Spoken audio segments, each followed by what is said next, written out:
welcome to the first week of Artist's Way.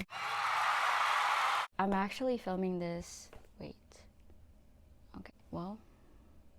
I'm actually filming this on my little brother's birthday. I took the day off, no PTO because I'm saving it for something else. I took PTO last month already, so I was like, I'm gonna skip this one. Also, I've worked in the restaurant industry for so long, or like majority of my career, that not getting paid for a day off that's light work to me. I wrote this weekly reflection on the 1st. I filmed a video, but I was really speaking very low, and I'm like, girl, this is ASMR. I can't. I have to be able to be at this volume. So I'm not gonna go through the tasks that I did throughout the week. So I'm just gonna go through my responses, like what I wrote for my responses for the check-ins. The first one is I did 5 out of 7 days for the morning pages. Honestly, I think it felt like I have a firmer grasp of my feelings and thoughts and feelings. It really strains out thoughts that are constantly occupying my brain and makes space for new ones. And in the morning, it flushes out my initial anxiety for the day, to which I'm always grateful for. It was also a fighting battle because in the morning I prefer to just go back to bed after my alarm goes off. I don't, oh my god, I hear my rubber squeaking. Oh, that's insane. Okay guys, I took off my bands because that was crazy. I heard it squeak and I've never heard it squeak before, and I'm like, yo, what the fuck? I would rather just go back to sleep, but instead I have to pick up my pen and my notebook and write 3 full pages, to which after I'm done I always do feel better. But this isn't my first attempt at the Artist Way. This is like my 3rd attempt. The first one, I got up to week 6 and then the holidays hit. I'm like, okay, I'm gonna try again.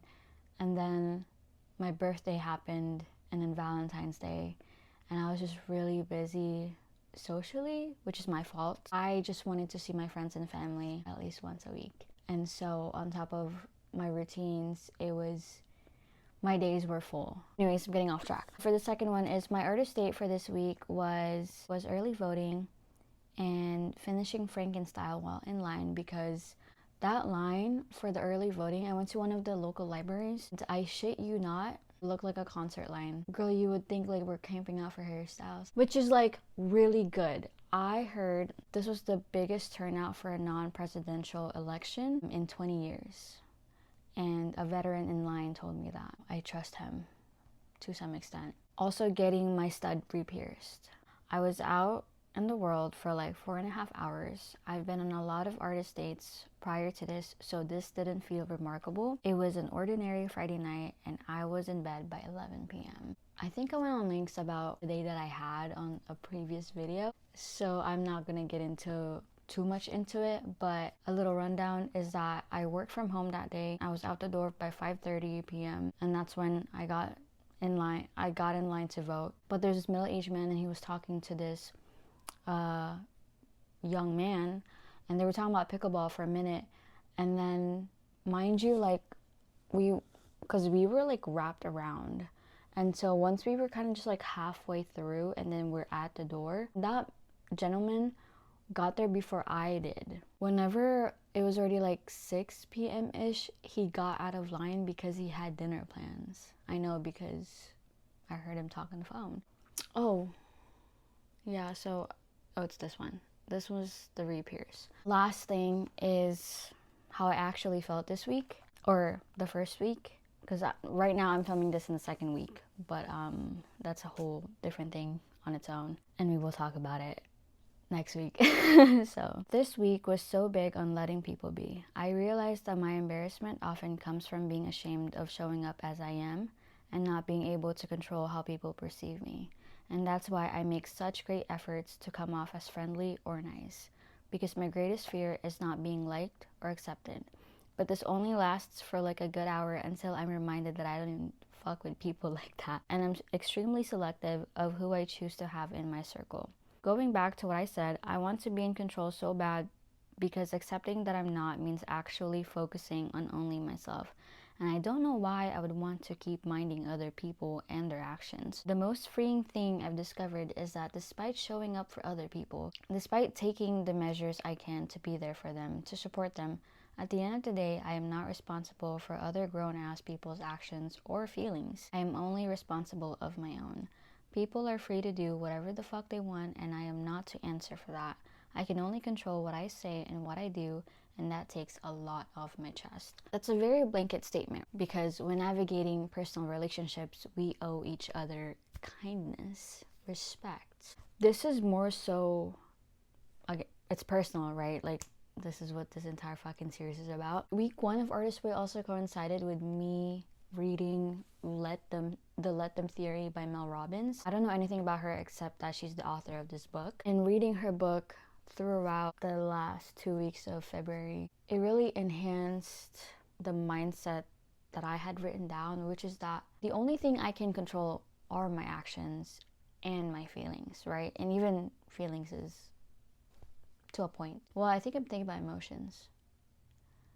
Okay, let's do a redo. The only thing I can control are my actions. Point blank, period. My emotions, I see them as waves now. The thing is though, like, the waves really be fucking pulling me, you guys.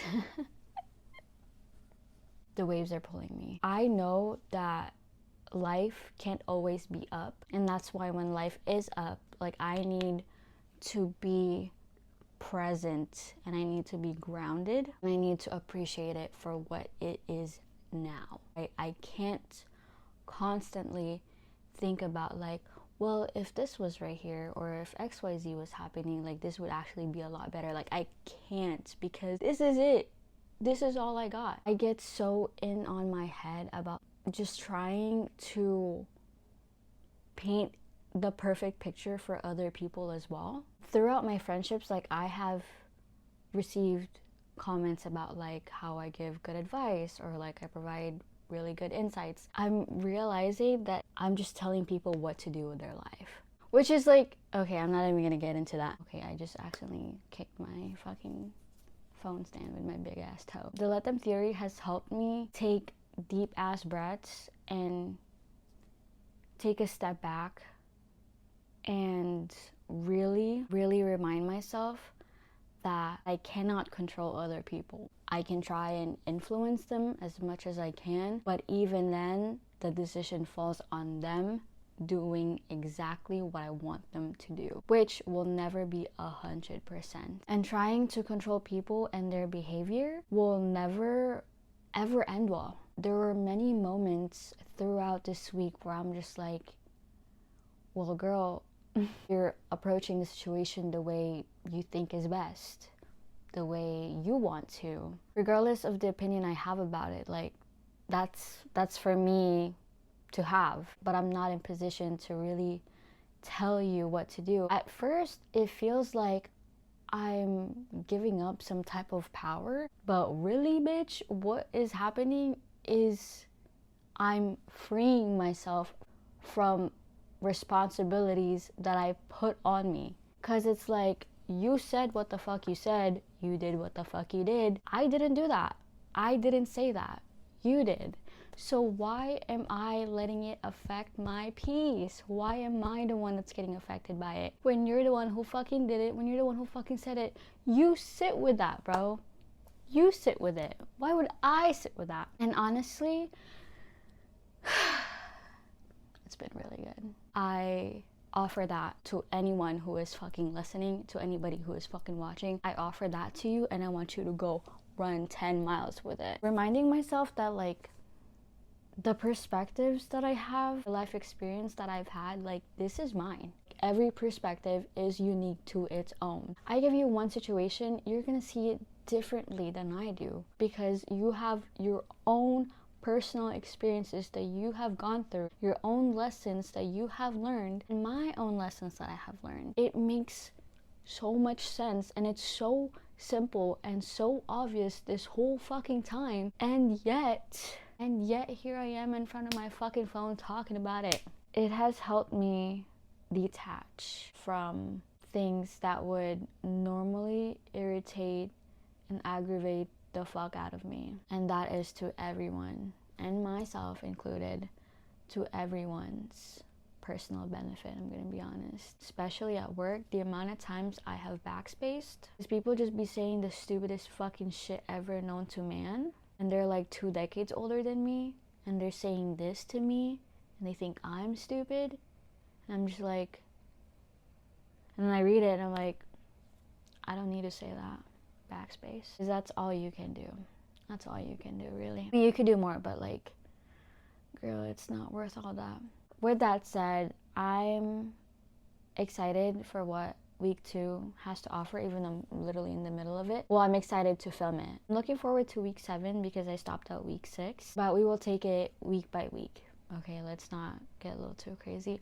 Also, let me know what y'all think about the thumbnails. Like, not this one, because this one, I am inspired. Well, I was gonna do the same thing Dochi did for her artist way, but I'm like, you guys, the thumbnails that I've been doing are so fun. And most of the photos I find are from Tumblr, and also the text conversations are between me, my friends, and I. Okay, I said to the same thing. Are between either my friends and I or my family and I. And then the rest are like photos that I have sitting in my camera roll. And since I don't have Instagram, I'm using the thumbnails as photo dumps. I've explained this in the description somewhere, but that's why if like title, the video, and the thumbnail don't make sense to you, it's okay because they make sense to me. But I'm having so much fun like putting photos together and like this little memes. This is actually therapeutic. I understand why people do this now. Wow, okay. Bye guys, I love you. I will see you next week.